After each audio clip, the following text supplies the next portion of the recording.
to part 3 of Dynamics of Markets grade 12s. So in this video, I'll still be continuing with graphs.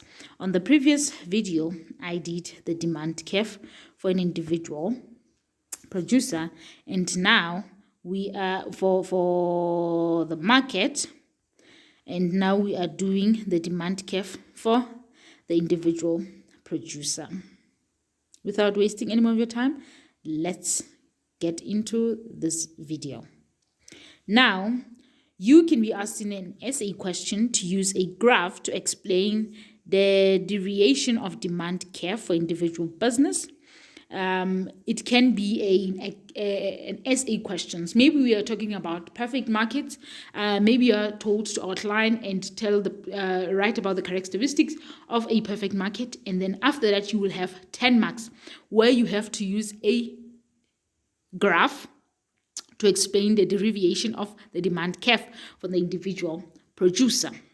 So let's look at this demand curve for an individual producer. Now, the individual supply is derived by taking different market prices and determining how much the business should produce at each price. So we have different price, and you have to know how much should you produce at a certain price to sell at a certain price, right? So the individual firm examines profit where the marginal revenue is equal to the marginal cost. At point B, we have equilibrium. So that's where we have what we call normal profit, right? It's where marginal revenue equals to marginal cost at point B. So it's ideal to produce at point B or C, right? But let's look into this. The individual firm maximizes profit where the marginal revenue is equal to the marginal cost at point B, provided that the average income is enough to cover the average cost. So marginal revenue and marginal cost, it also has to be that average revenue is also equals to average variable cost. Then it's ideal for the producer to produce there. It's better for you to start a business and produce at a point where your income, what you're getting, is equals to your expenses, rather than where your expenses are more than your income. At least you are not losing. Before you make a profit, you will break even. That is the break even point.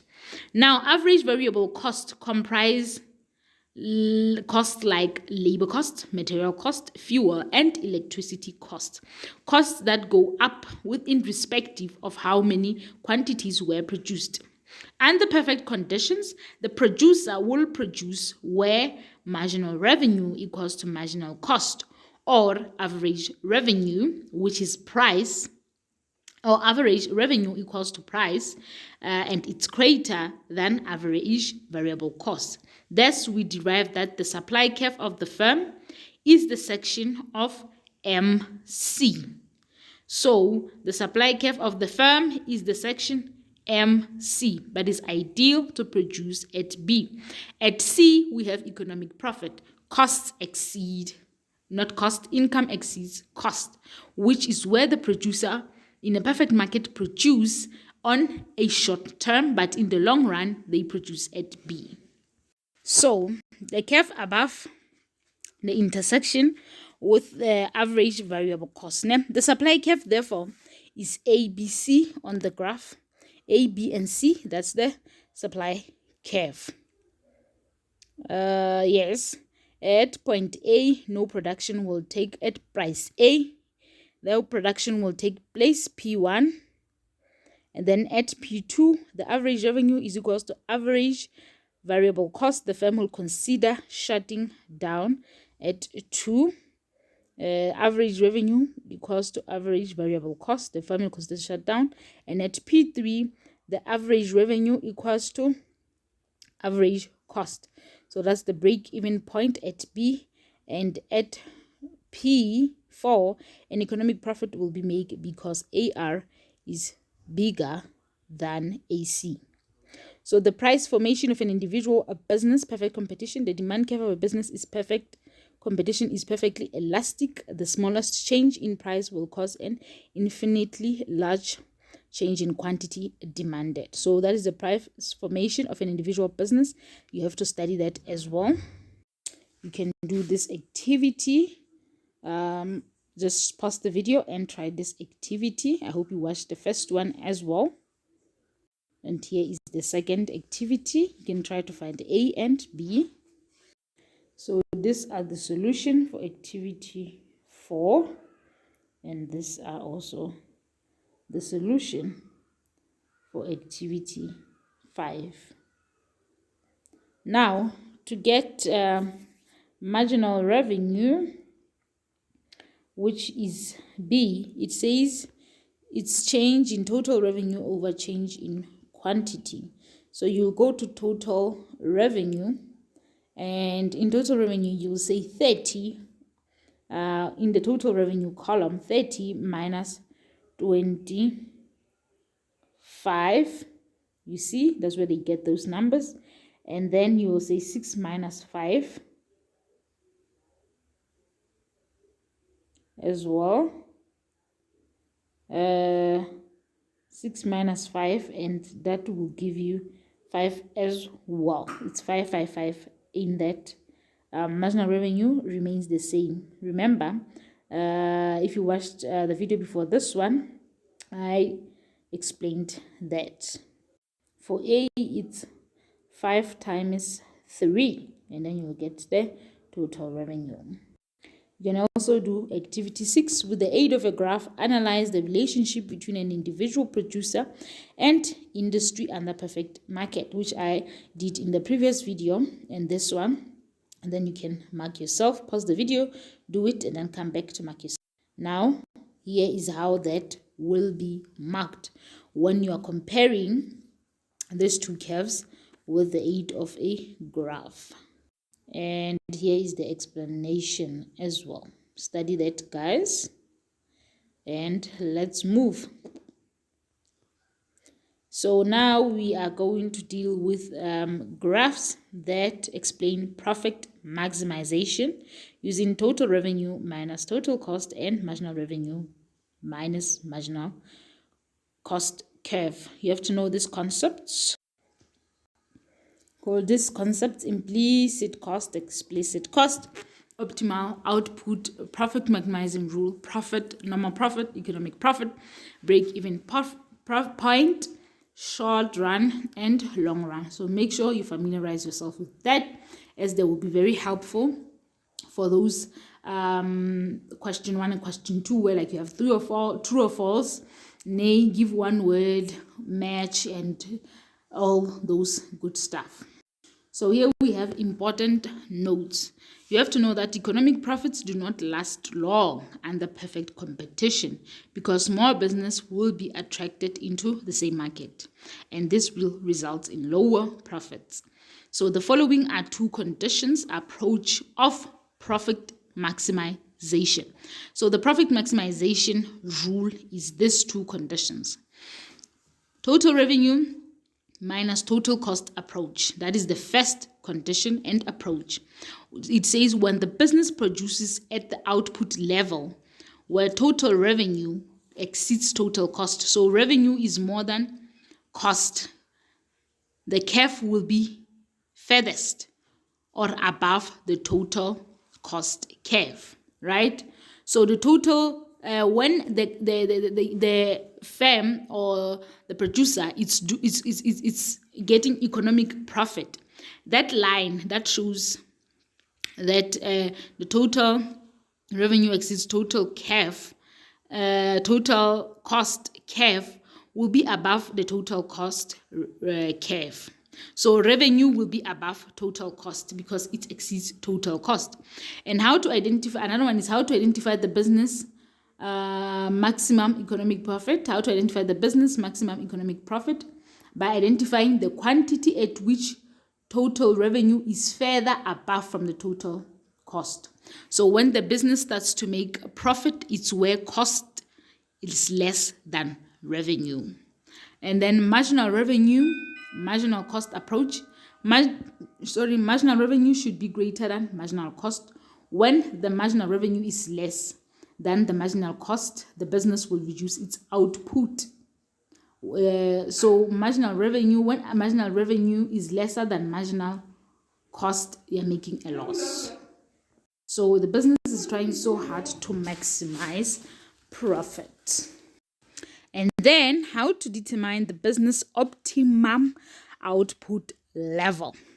You have to find the equilibrium point where marginal revenue intersects marginal cost curve, or the total revenue intersects the total cost curve.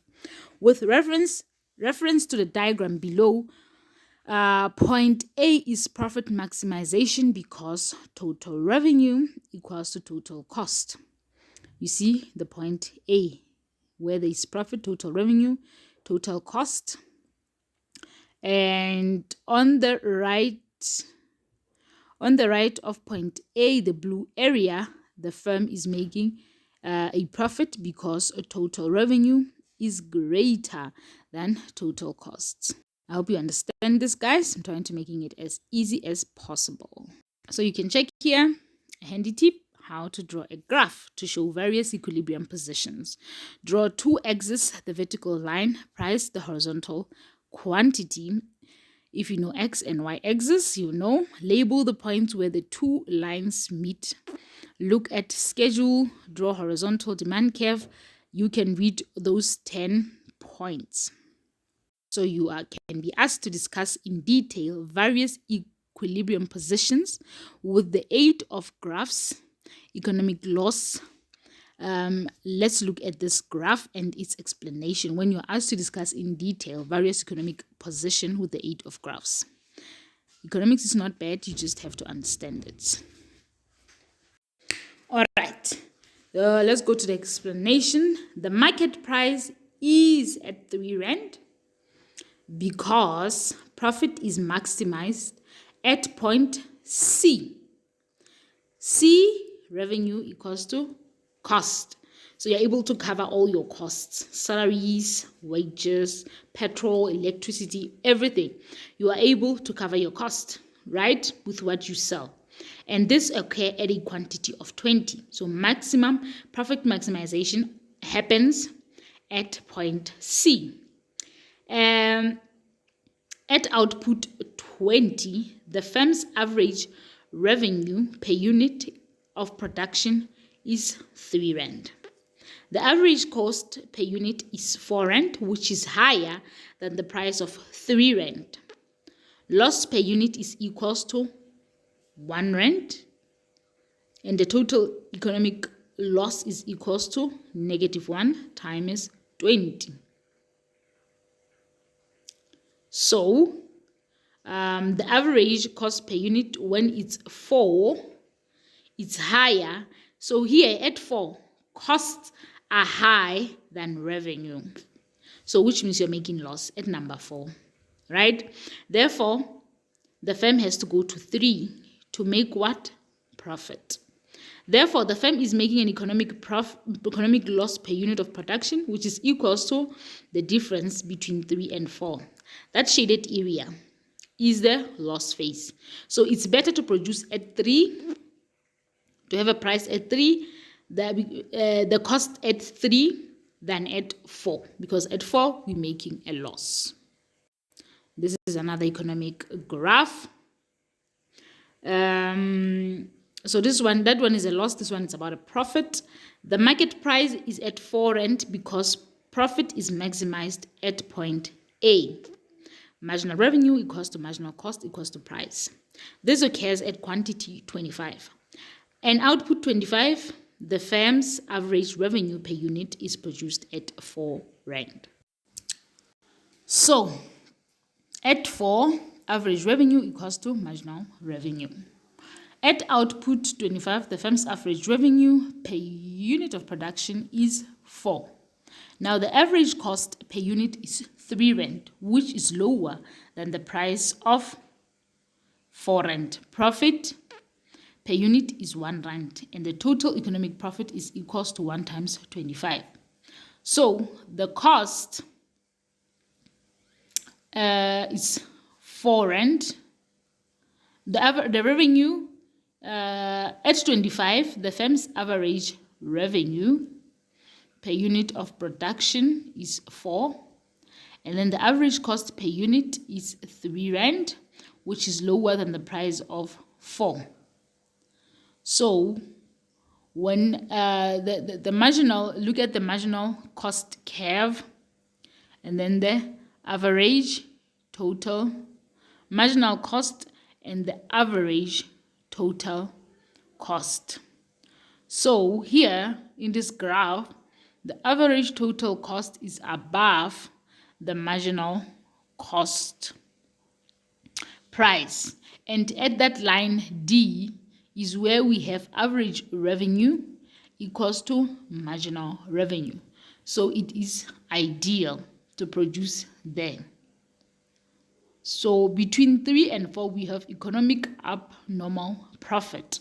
So from 4 going to 3, we're going to have economic abnormal profit. Therefore, the firm is making an economic profit per unit of production, which is equal to the difference between 4 rand and the 3 rand shaded area.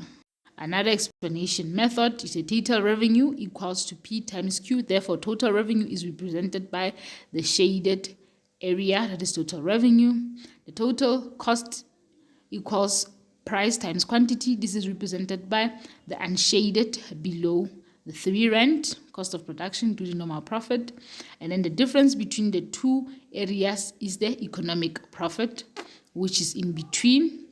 Therefore, economic profit equals to total revenue minus total cost. And there you have it. You can do this activity, pause the video, try it out, and come back for answers.